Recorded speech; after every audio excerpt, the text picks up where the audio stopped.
నమస్తే, నా పేరు Shivaji. Welcome to our channel. నిన్న కూటమి పార్టీలు 3 పార్టీలు కలిసి ఒక ప్రెస్ మీట్ అయితే పెట్టడం జరిగింది. ప్రెస్ మీట్కు ముందు వాళ్ళు చర్చ చేసిన తర్వాత ఏ విధంగా జనాల్లోకి తీసుకెళ్ళాలి, వీళ్ళు ఏమో అసత్య ప్రసారాలు చేస్తూ ఉన్నారు. సో తిరుమల తిరుపతి దేవస్థానం యొక్క ప్రతిష్టతను తిరిగి ఏ విధంగా దాన్ని పునరుద్ధరించాలి, సో కొన్ని శతాబ్దాలుగా వస్తున్నటువంటి ఆచార వ్యవహారాలు కావచ్చు, అక్కడ ఉన్నటువంటి పవిత్రతను కావచ్చు, జగన్మోహన్ రెడ్డి గారు ముఖ్యమంత్రి అయిన తర్వాత 2019 నుంచి 2024 వరకు ఏ విధంగా తిరుమల తిరుపతి దేవస్థానం యొక్క ప్రతిష్టతను దిగజార్చారు, అదేవిధంగా అక్కడ ఉన్నటువంటి ఆచార వ్యవహారాలు కావచ్చు, అక్కడ ముఖ్యంగా కల్తీ నెయ్యి అంటే నెయ్యే లేనటువంటి ఒక సింథటిక్ గీతో వాళ్ళు లడ్డూ తయారు చేసి ఏ విధంగా ఆ తిరుమల తిరుపతి దేవస్థానం శ్రీవారి ప్రతిష్టతను దిగజార్చారో దాన్ని తిరిగి పునరుద్ధరించారా, ముందుగా దీన్ని ఈ పాపం ఏదైతే ఉందో ఈ పాపాన్ని జనాలకి తెలియజేయాలని చెప్పి సో ఒకవైపు అసత్య ప్రచారాలు చేస్తున్నటువంటి క్లీన్ చిట్ ఇచ్చేసింది అని జగన్మోహన్ రెడ్డి గారు సాక్షాత్తు సుప్రీంకోర్టు నియమించినటువంటి సిట్టు క్లీన్ చిట్ ఇచ్చిందని అసత్య ప్రచారాలు చేస్తున్నాడు. అసలు కల్తీ నెయ్యి వాడలేదని అసత్య ప్రచారాలు చేస్తూ ఉంటే, సో మరోవైపు కూటమి పార్టీలైనటువంటి తెలుగుదేశం పార్టీ, జనసేన మరియు బీజేపీ పార్టీలకు సంబంధించినటువంటి అధ్యక్షులు నిన్న రాష్ట్ర మంత్రులతో కలిసి వాళ్ళు పత్రికా సమావేశాన్ని నిర్వహించడం జరిగింది. ఆ సమావేశంలో చంద్రబాబు నాయుడు గారు చాలా కీలకమైనటువంటి విషయాలను వ్యక్తపరిచారు. ఏంటంటే ఇదేదో డబ్బుల కోసం చేసింది కాదు, అంటే ఇప్పుడు ఆ కుంభకోణం మొత్తం వాల్యూనే 250 కోట్ల రూపాయలు. సో ఆ వైఎస్ఆర్సీపీ వాళ్ళకు 250 కోట్లు వాళ్ళు చేసే కుంభకోణాలతో పోలిస్తే, వాళ్ళు చేసేటువంటి అవకతవకలతో పోలిస్తే 250 కోట్ల రూపాయలు అనేది పెద్ద విషయమే కాదు.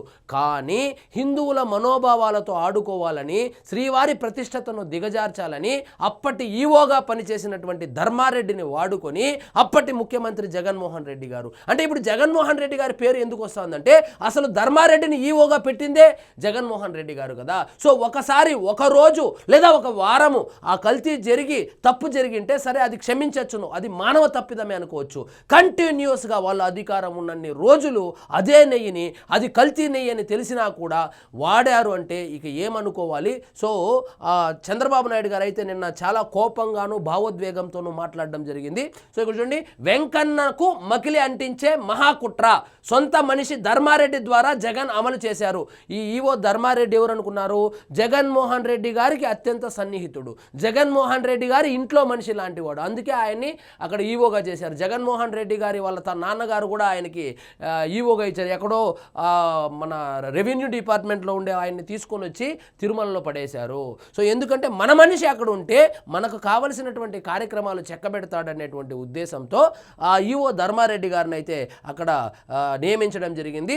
సో మొత్తానికి ధర్మారెడ్డి ద్వారా శ్రీవారి వెంకన్నకు మకిలి అంటించేటువంటి ప్రయత్నంలో భాగంగానే చేశారే కానీ ఇదేదో 250 కోట్ల రూపాయల కుంభకోణం కోసం చేసింది కాదనైతే అని చెప్పడం జరిగింది. ఇక చూడండి, తిరుమల తిరుపతి దేవస్థానం కల్తీ నెయ్యి సరఫరా దానిలో భాగమే. సీఎం చంద్రబాబు ధ్వజం, మహాపచారానికి పాల్పడిన వారిని కఠినంగా శిక్షిస్తామని వెల్లడి.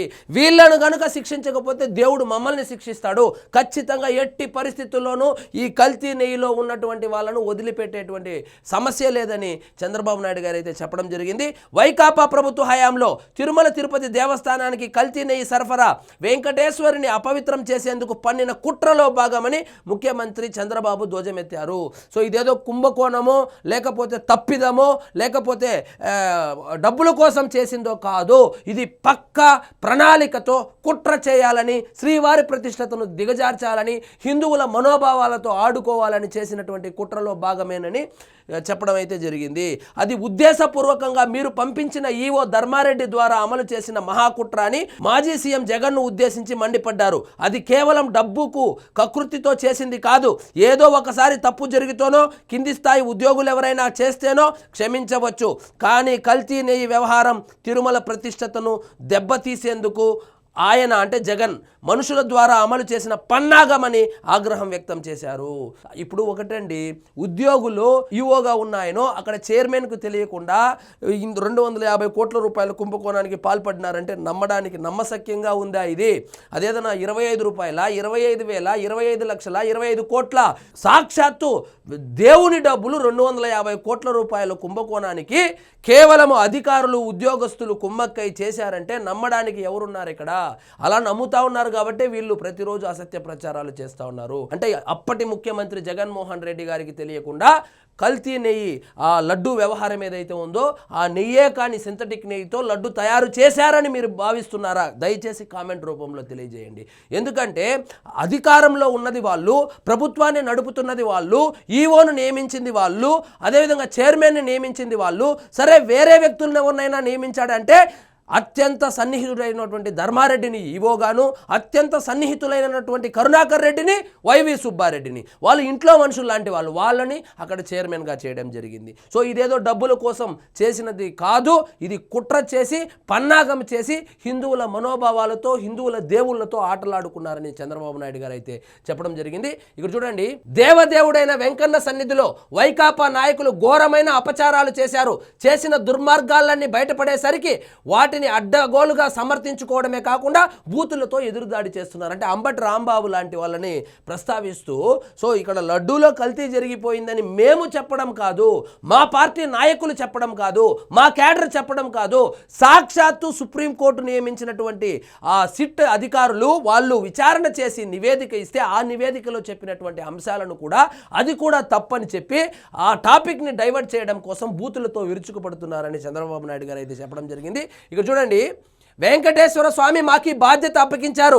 తిరుమల పవిత్రతను కాపాడాల్సిన బాధ్యత ఆ వెంకటేశ్వర స్వామి తమకు అప్పగించారని, ఆ విషయమై ఈరోజు తాను పవన్ కళ్యాణ్ మాధవ్ కూర్చొని భవిష్యత్ కార్యాచరణ చర్చించామని చంద్రబాబు చెప్పారు.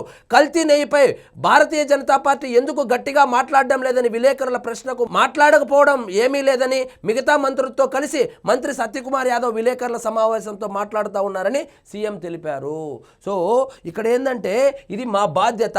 సో చంద్రబాబు నాయుడు గారు గతంలో అక్కడ అలిపిరిలో బ్లాస్ట్లో బయటపడ్డాడంటే దానికి శ్రీవారి ఆశీస్సులు అని చెప్పి గట్టిగా నమ్ముతాడు ఆయన. ఈసారి అధికారంలోకి వచ్చిన వెంటనే ఆయన మొట్టమొదటి చేసినటువంటి పని ఏంటంటే తిరుమల తిరుపతి దేవస్థానం అక్కడ జరుగుతున్నటువంటి అపచారాలు కావచ్చు, అన్యాయాలు కావచ్చు, వీటిని ప్రక్షాళన చేయాలని చెప్పి మొదట్లోనే ఆయన సంతకం పెట్టిన 2వ రోజు 3వ రోజే మొదలు పెడితేనే ఈ కుంభకోణం బయటపడింది. కాబట్టి మేము చాలా చిత్తశుద్ధితో ఉన్నాము. సో ఈ కేసుకు సంబంధించి ఎవరిని వదిలిపెట్టేటువంటి సమస్య లేదు. మాకు సాక్షాత్తు దేవుడే ఈ బాధ్యతలను అప్పగించాడు.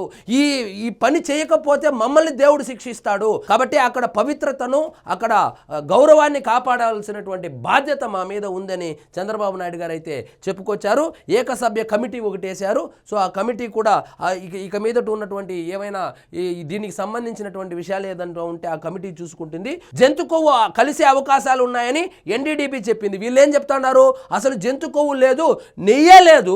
వీళ్ళు వచ్చి ఇప్పుడు జంతు కొవ్వు లేదు, ఆవు కొవ్వు లేదు, పంది కొవ్వు లేదు, ఇంకో కొవ్వు లేదని చెప్తా ఉన్నారు కదా. మేమేమి అదేమి కల్పించుకొని చెప్పింది కాదు. ఆ రోజు రిపోర్ట్లో వచ్చిన దాన్ని ఎన్డీడీబీ రిపోర్ట్నే నేను ప్రస్తావించానని చెప్పి చాలా స్పష్టంగా అయితే చంద్రబాబు నాయుడు గారు అయితే చెప్పడం జరిగింది. సో మొత్తానికి ఈ ప్రెస్ మీట్ అయిపోయంగానే అక్కడ వైవి సుబ్బారెడ్డి ఢిల్లీలో ప్రెస్ మీట్ పెట్టి అవును కల్తీ నెయ్యితోనే లడ్డూలు తయారు చేశారు అని చెప్పి ఆయనే ఒప్పుకోవడం జరిగింది. సో ఇదంతా దేవుడి స్క్రిప్ట్ అని అలా సాక్షాత్తు అప్పటి చైర్మన్గా పనిచేసినటువంటి వైవి సుబ్బారెడ్డి గారే ఒప్పుకున్నారు కల్తీ నెయ్యి అని. మరి జగన్మోహన్ రెడ్డి గారు ఇప్పుడు ముఖం ఎక్కడ పెట్టుకుంటాడో చూడాలి మరి. సో ఇదండి ఈరోజు మన టాపిక్. మీకు ఈ వీడియో నచ్చినట్లయితే లైక్ చేయండి, షేర్ చేయండి, ఛానల్ మాత్రం సబ్స్క్రైబ్ చేసుకోవడం మర్చిపోవద్దు.